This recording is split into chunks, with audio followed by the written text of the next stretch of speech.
एक आपकी ससुराल जात हो तो जीजी अच्छे शंगर टेंगर रहे हो तो भाई ससुराल जा जत तो अच्छा जीजी शंकर की तो जाओ तो जीजी एक वह गऊ गार में दस रही थी। अच्छा जीजी पानी तो थोड़ो उसमें और गार गणी थी और गा पानी पीने बढ़ गई तो जीजी गार में दशेगी वागा तो बोली वाह गऊ माता रराई जानिया मन काट दे तो जीजी बोले मैं तो ससुराल जा मैं तो ना काटू तने हमें तो गारा की भर जा मैं तो गारा को भर जा तो जीजी उनको नहीं काटो और चाल पड़ो कोई नहीं काटी तो फिर बोली गौ माता बोली तन मैं शराब दूंगी जा 8 पर भीतर तू गधो बनेगो तो जीजी वो डगर गयो तो बोलो जाके थारी बेटी ने इब्बे तैयार कर दो तो को ससुरो भी कहे आ बेटा इसी के ताड़ से आजाद रुके तड़का रुके पाछा जाइए उनकी सासू भी कहे और जीजी उसकी सहेली भी आई अब जाए तू बुझ क्या के बात से वाह आई बोली के बात से डटो क्यों को नहीं बोली ना मन ने तो जानो सर ताड़ करो थाई ननद ने तैयार करो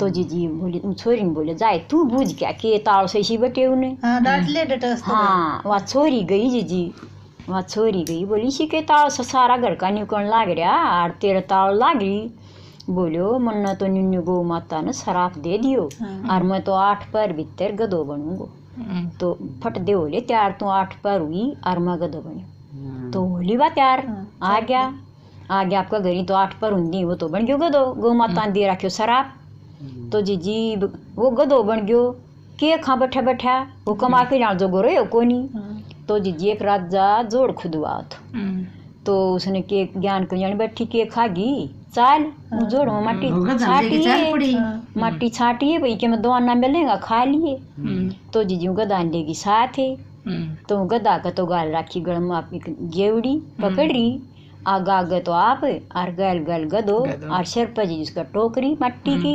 गदा पर बोरो किधर थी वो तो उसको आदमी थो तो जीजी वो गल गल कर राख रही तो जीजी 6 भी ना हो लिया जोड़ न खुदी तो एक दिन रानी बोली राजा 6 भी ना हो लिया जोड़ न छाटती तू देखा पर जा मैं कितनी छाट दियो जा किन्ने कौन लाग रहा से तो जीजी वो राजा आयो तो आन की देखे तो सिर पर तो टोकरी और गैल वो गधो उसकी गला में पकड़ राखी आपका सिर पर तस्वर रही तो चलो गधो बोलो भाई तेरे दो बोरो कोनी के बेटा तू आँखी तो गला में पकड़ रही तो तेरे सिर पर टोकरी जब बोले यो गधो को नहीं यो तो निन्नू मेरो आदमी से और गौ माता ने दे दियो शराब और यो बन गयो गधो इस पर बोरो में क्यों कर दूँ तो जीजी बोलो भाई अच्छो तो जी सुनो कोई बड़ा पंडित जोशी बुझा शाना बोलो भाई कोई सो बताओ निन्नू गधा को मानस बन जा तो जीजी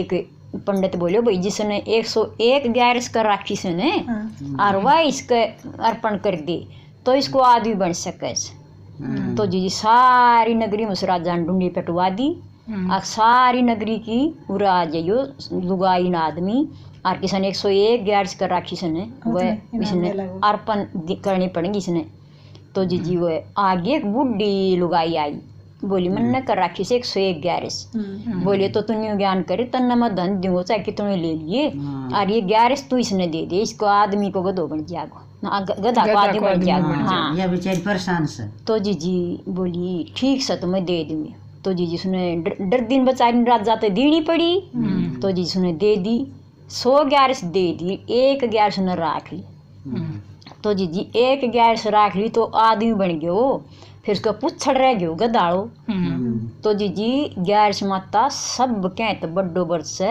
एक अदसी को शुक्ल पक्ष की कृष्ण पक्ष की दोनों करी जान तो सब तो बढ़िया ना तो गैरस करनी चाहिए देव उठनी निर्जला तो बड्डी गैरस से ये तो जरूर करनी बढ़िया बात सुनाई ठीक है गैरस की तो बढ़िया बात हाँ तो जीजी ये गैरस करनी चाहिए और ये 12 भी ना माओ से ये जीजी 24 गैरस और जीजी 13 मासी आओ से ने जब ये 26 गैरस से तो उदापन करान को तो 26 करना चाहिए उदापन कोई भी राछ रूछ दिब लगा ले 26 मटका धरा सापा तो 26 देना चाहिए, बीजना धरा सा 26 देना चाहिए, अंगोछा भी धर दिया सा 26 देना चाहिए, को लोटा भी दिया सा 26 देना चाहिए। तो कोई भी चीज़ ले जी 26 देनी चाहिए गैस माता को उदापन करे। अच्छा, दान 26 का। हाँ, तो जीजी या गैर माता की कहानी से ये जीजी कथा उठा मचन लागी। हाँ, और जीजी पहले में तो जीजी एक कहानी कयो करती तो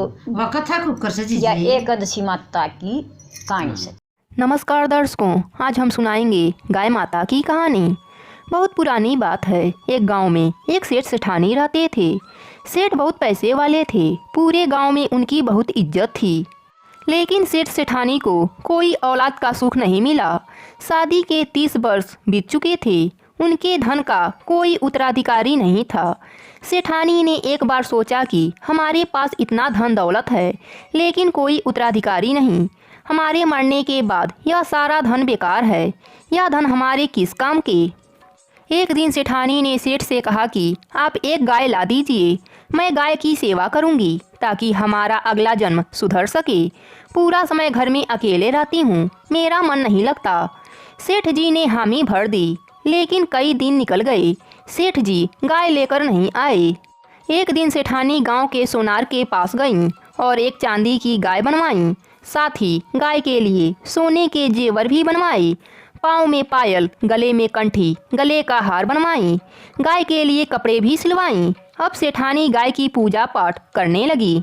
रोज गाय की पूजा करती, कहानी कहती, हलवा पूरी खीर बनाती, भोग लगाती, फिर उन भोजन को बाहर के आने जाने वाली गायों को खिलाती।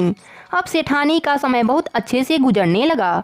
गाय का पूजा पाठ करते करते 1 साल बीत गया।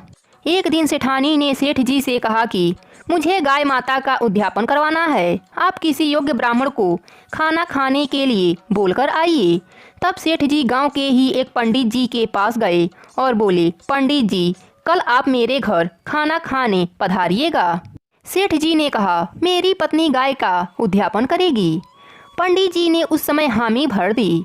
पंडित जी मन ही मन सोचने लगे कि गाय के उद्यापन में मुझे गाय भी मिलेगी, मैं उसको कैसे देखभाल करूंगा। मेरे पास तो खुद रहने के लिए एक छोटी सी झोपड़ी है, मैं अपने बच्चों को ढंग से खाना नहीं खिला पाता, मैं गाय को कहाँ से खिलाऊंगा। मन ही मन पंडित जी ने सोच लिया कि मैं सेठ जी के यहाँ खाना खाने नहीं जाऊंगा।